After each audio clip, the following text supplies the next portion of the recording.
ये बड़ा महत्वपूर्ण पल है हमारे समाज के लिए, जब हम बहुत बड़े फैसले लेने के लिए तैयार हो गए हैं। ये इसलिए भी जरूरी है, गांव के सब आपको अनुभव है, लेकिन राष्ट्रीय स्तर पर हमारी पहचान क्या है उस बारे में मैं कुछ जोड़ना चाहता हूँ। इसमें टीवी चैनलों में बहस में जाता हूँ, समाज का पक्ष रखता हूँ, और हमारे समाज में जो कुरीतियां विद्यमान हैं उनकी वजह से हमारे समाज के ऊपर बहुत सारे प्रश्न चिन्ह खड़े होते हैं। तो आज जब आपने ये फैसले लिए हैं तो हमको उन कुरीतियों को दूर करना पड़ेगा, और साथ में खुद को देश के दूसरे आदिवासियों के जैसा बनाना पड़ेगा, ताकि ये पहले हम खुद समझें और अपने बच्चों को समझाएं। ये पहला काम है, ताकि हम अपने इतिहास को सही ढंग से जान सके। अगर हम अपने इतिहास को सही ढंग से नहीं जानेंगे तो दूसरे समुदाय का कोई भी बच्चा, कोई भी बड़ा हमारे सामने कुछ सवाल खड़े करेगा, हो सकता है किसी मंच पर खड़ा करे, हो सकता है किसी बड़ी जगह पर खड़ा करे। जैसे मेरे सामने टीवी चैनल को सवाल खड़े किए जाते हैं, वहाँ पर मैं जवाब देता हूँ। आप सबको अलग अलग जगहों पे जवाब देने हैं, लेकिन जवाब देने से पहले खुद वो स्पष्टता लानी है। इसके लिए जरूरी है कि मेरे ख्याल से हमारा समाज ये फैसला करे कि हम एक पढ़ने की आदत भी डालें, कुछ ऐसी किताबें छापें जो हमारे समाज के इतिहास के बारे में हो, और उन किताबों को हम वितरित करें। जैसे चंदा इकट्ठा करके हम पंचायत कर रहे हैं, चंदा इकट्ठा करके हम भगवान का मंदिर बनाने लगते हैं, या और बहुत सारे काम करते हैं। उन सबसे ज्यादा जरूरी है कि पहले हम अपने समाज के इतिहास को जाने, अपने समाज की संस्कृति को जाने, और तभी हम देश के दूसरे आदिवासियों से जुड़ पाएंगे। हम क्या कर रहे हैं कि हम बहुत सारे अंधविश्वासों में गिरते चले जा रहे हैं। आज से 50 साल पहले आप में से कितने लोगों की जन्म पत्री और जन्म कुंडली थी? किसी की भी नहीं थी मेरे ख्याल से, मेरी भी नहीं है, और मेरे माँ बाप को कोई जरूरत भी नहीं पड़ी उसकी। और मैं देश विदेश में हर जगह पर पढ़ा के आ गया, दुनिया के बड़े बड़े विश्वविद्यालयों में मैंने भाषण दे लिए, कभी जरूरत नहीं पड़ी। उससे क्या काम अटकता है आज? लेकिन हम हर चीज में मुहूर्त निकलवा लो, उनको बुलवा लो, पंडित जी को बुलवा लो। जो हमने कदम कदम पर अपनी जिंदगी में अंधविश्वास घुसा लिए हैं, उन अंधविश्वासों को हमको छोड़ना पड़ेगा। वो अंधविश्वास हमारी आदिवासियत की पहचान नहीं है। कितने सारे देवी देवता ले आए आप बाहर से, कितने सारे बहुत सारे त्योहार ले आए जो हमारे त्योहार नहीं है, दूसरों के त्योहार हैं, उनके देवी देवता है। आपने जो ये मीन भगवान का लेकर के आए हैं, ये मीन भगवान भी आदिवासियों के कोई भगवान नहीं है। इस बात को आपको विचार करना पड़ेगा। कुछ लोगों को बात बुरी लग सकती है, लेकिन ये आदिवासियत की पहचान नहीं है। आदिवासियत की पहचान क्या है? हमारे अपने पुरखे, उन पुरखों के प्रति सम्मान दे। अपने घर में पता चला कि माँ बाप की सेवा करते नहीं, माँ बाप का कहना मानते नहीं, और बाहर बहुत सारे हमारे लड़के हैं जो क्रांतिकारी बने घूम रहे हैं। पहले माँ बाप की सेवा करो, दादा दादी घर में उनकी सेवा करो। वो पहला धर्म है, एक आदिवासियत का धर्म है कि अपने पुरखों की सेवा करना, उनको सम्मान देना। और जो जितने सारे अंधविश्वास घुसते चले जा रहे हैं, उन सब से हमको बचना है। महिलाओं को बचाना है, क्योंकि महिलाएं अगली पीढ़ी तैयार कर रही होती है, वो छोटे बच्चों को सिखाती हैं। बेटियों को हमको पढ़ना सिखाना है। बेटियां अब कोई भी क्षेत्र में पीछे नहीं है, सभी क्षेत्रों में वो आ गई हैं। लेकिन फिर क्या जरूरत पड़ गई कि हम रील बनाने लगे? अपने आप को अवगत करने के लिए अगर कोई YouTube चैनल बनाते हैं, कुछ ज्ञान की बात करते हैं, समाज का बेटा है या बेटी है, दोनों को ये अवसर है, दोनों बनाएं, YouTube पे वीडियो बनाएं, कुछ भी करें, लेकिन अपने आप का कोई अश्लील प्रदर्शन ना करें। ऐसा कोई काम ना करें जिससे हमारे समाज की मानहानि हो, दूसरे समाज के लोगों को हमारे ऊपर हंसने का मौका मिले, हमारे परिवार की बदनामी हो। ऐसा कोई काम ना करें। आपने नियम बहुत सारे बनाए, बहुत अच्छे अच्छे नियम हैं, लेकिन एक दो नियमों के बारे में जरूर कहना चाहता हूँ। हमारे समाज का जो सबसे बड़ा कोड है वो है दहेज। उस दहेज को लेकर के मैंने देखा सरलेटी की जो पंचायत हुई उसमें लिखा गया कि खुले तौर पे दहेज ना ले। ये क्या बात हुई कि आप चोरी करें लेकिन छुप कर के चोरी कर लीजिए। मेरे ख्याल से सीधे सीधे आज इस कप्तान छुट्टन लाल की मातृभूमि पर, जन्मभूमि पर हम ये फैसला ले सकते हैं कि दहेज किसी भी रूप में स्वीकार्य नहीं होगा। ये बेटे वालों के लिए भी है, बेटी वालों के लिए भी है। बेटी वाले ये फैसला करवाना चाहते हैं कि लड़के वाला जेवर लेकर के आए, इसमें मेरी असहमति है। ये जेवर दिखावा इस सबको बंद कर दीजिए। अगर दोनों की रुचि होगी, आजकल सभी लोग नौकरी कर रहे हैं, अगर दोनों की रुचि होगी अपने आप खरीद लेंगे बाद में।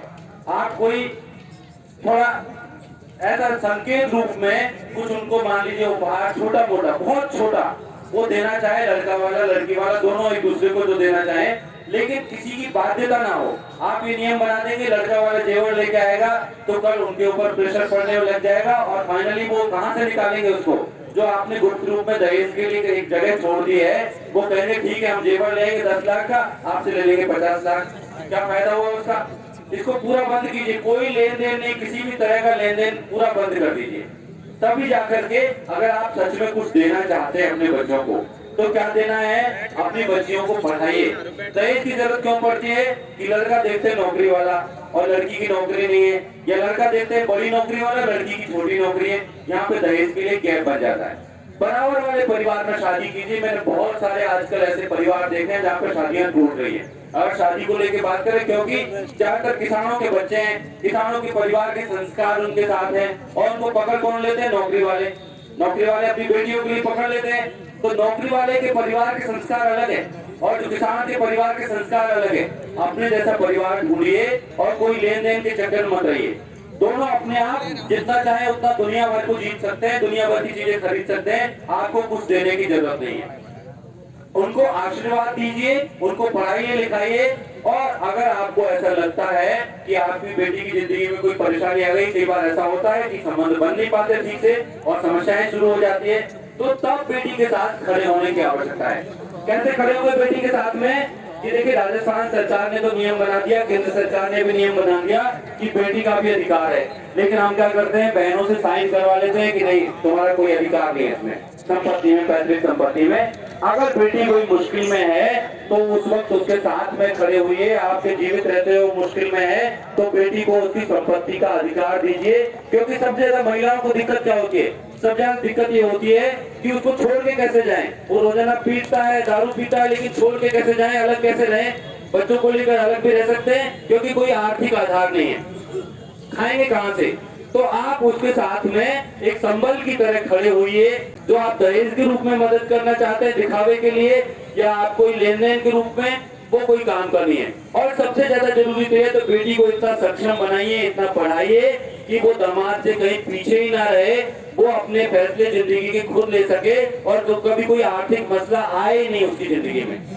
इन प्रश्नों पर हमको विचार करने की आवश्यकता है। जब बेटे बेटी को बराबर समझेंगे तभी हो पाएगा। एक बात और है कि आप लोगों ने डीजे पे पाबंदी लगा दी।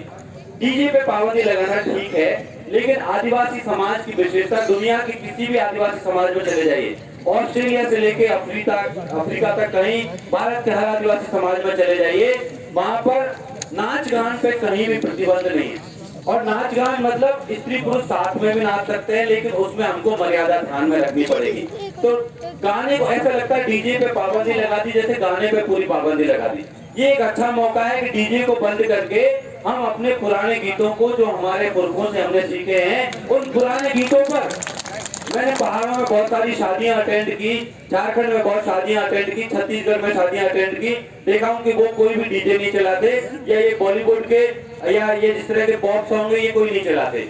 वो चाहे म्यूजिक सिस्टम में बज रहा हो या मुंह से गा रहे हो, वो सब अपने पुराने गीत गाते हैं और साथ में मिलकर के सब नाचते हैं। तो ये तरीका होना चाहिए कि अपने गीत गाएंगे हम ये बॉलीवुड के सॉन्ग या कोई और दूसरे सॉन्ग हम नहीं सुनेंगे।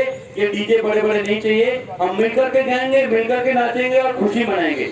वो सिर्फ शादी की बात नहीं है, किसी कोई और खुशी का मौका हो सकता है, बार त्योहार का कोई दूसरा मौका हो सकता है। तो नाच गाने को हमारी आदिवासी संस्कृति प्रोत्साहित करती है, लेकिन वो उसमें कोई अश्लील प्रदर्शन नहीं होगा, उसमें कोई भौंडापन नहीं होगा, उसमें एक सादगी रहेगी अपनी परंपराओं के अनुसार और पारंपरिक पोशाक में।